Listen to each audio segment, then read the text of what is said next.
Let's talk about the treatments for MS. So there is no cure yet for MS. Treatments are aimed at relieving the symptoms, reducing the severity and frequency of relapses, and promoting tissue repair. So with treatment, we're looking at medications, therapies, alternative treatments, and self-management. Now, we'll talk about disease-modifying drugs. The aim of disease-modifying drugs, known as DMDs, is to reduce the severity and frequency of relapses and speed up the recovery after each relapse. They have been shown to be at least up to 80% effective with fewer side effects depending on the strength of the drug. Now, there are about 20 DMDs used for MS, and they all come in different forms. So you have injections like your interferon, you have infusions like natazilumab, and then you have your oral pills like dimethyl fumarate. Now, majority of these DMDs are licensed for relapsing and remitting MS. And then for primary progressive MS and secondary progressive MS, you've got one DMDs for both of them. Usually, when you start a disease-modifying drug, it can take 3 to 6 months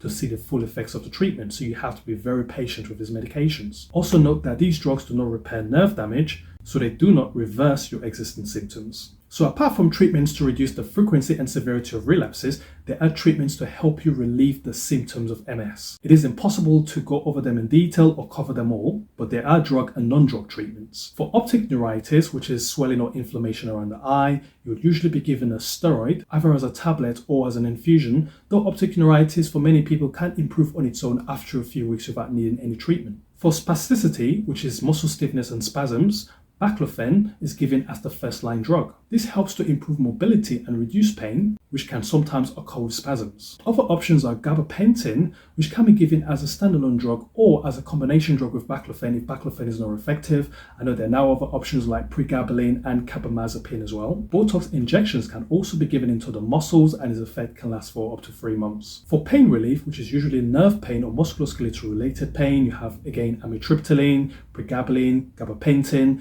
Now, these medications can take weeks or months to work. They start with a low dose and they're dose titrated until you get to a dose where it relieves your symptoms. As you know, with these sort of drugs, you get side effects like amitriptyline. You could have dry mouth, constipation, drowsiness.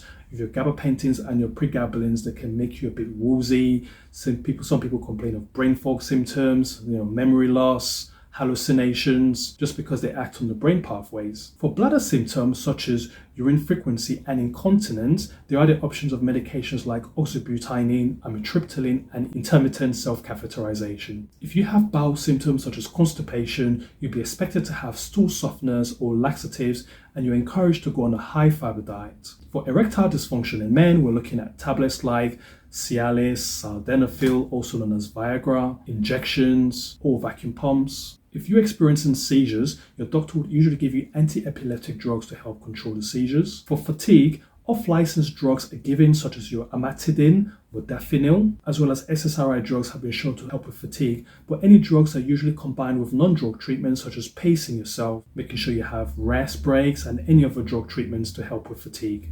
Now, physiotherapy is very, very important for people with MS. These are the guys that are going to help you with your muscle coordination, with any tremors, with your walking, your balance, pain, fatigue, as well as giving you a comprehensive exercise rehabilitation program that is going to help you manage your symptoms. Then you have occupational therapy, which come to your home to give you adaptations, such as a stair lift if you have a stairs. If you're someone who has to work, they would make your home a good working environment where they might actually have to move your bedroom downstairs, looking at adaptations for your bathroom, where basically you cannot lift your leg to go into the bathtub, so you now need an adaptive shower. Then you have speech and language therapy to help with speech. One thing not to ignore with symptoms of MS is the mental health aspect. Anxiety and depression is something that you can get with MS. So cognitive behavioral therapy helps with anxiety, depression, fatigue, pain, while psychosexual counseling can also help for sexual problems that are affecting both men and women, while some people find that they need to actually go on antidepressants to help with the anxiety and depression symptoms. And for those not keen on drug treatments, there are also alternative therapies such as relaxation techniques, acupuncture, Pilates, which is good for muscle strengthening, and other self-management courses that are run by professionals and even people who have suffered with MS and have a good knowledge background of how to manage their MS symptoms. Now, if you have a relapse, how do you treat a relapse of MS? Now, steroids are the mainstay of treatment for relapses and usually have to be given within 40 days of the onset of the relapse. So a doctor would usually give you a high dose of a 500 milligram oral methylprednisolone for 5 days. But if this does not work or you have severe relapse, you'll be given IV methylprednisolone 500 milligram for 3 to 5 days, and usually you would require hospital admission. Now, another novel treatment is stem cell treatment known as HSCT. As explained, your immune system mistakenly attacks the myelin thinking it's a foreign agent. So HSCT uses intensive chemotherapy to reset your whole immune system by totally wiping out your immune system as clean, then injecting the stem cells that were collected from your bone marrow back into your body to regrow your immune system. Using your own stem cells as opposed to stem cells from another donor means there is less chance of your own body rejecting the stem cells. HSCT is effective for those who have frequent relapses despite taking your disease-modifying drugs, and if you have an aggressive type of MS. Also, if you're early into MS progression and you do not have any significant disability. So far, the studies for HSCT have been promising, and it has been shown to either slow down or halt the progression of MS. If you do not have any signs of inflammation on MRI, you do not have relapses, or if your MS is advanced, then HSCT is simply not for you. Side effects to consider with these treatments are early menopause, fertility problems, risk of infections, cancers, and also remember that having chemo has its own side effects such as fatigue, nausea, loss of appetite, hair loss, and several other side effects. Let's talk about cannabis treatment for MS. Now, nabiximols, also known as savitex, is a cannabis drug licensed for the treatment of moderate to severe muscle spasticity if treatments like baclofen or botox have not helped. This is used as a mouth spray that contains both THC and CBD in equal amounts, and the treatment has shown to be 20 to 30% effective.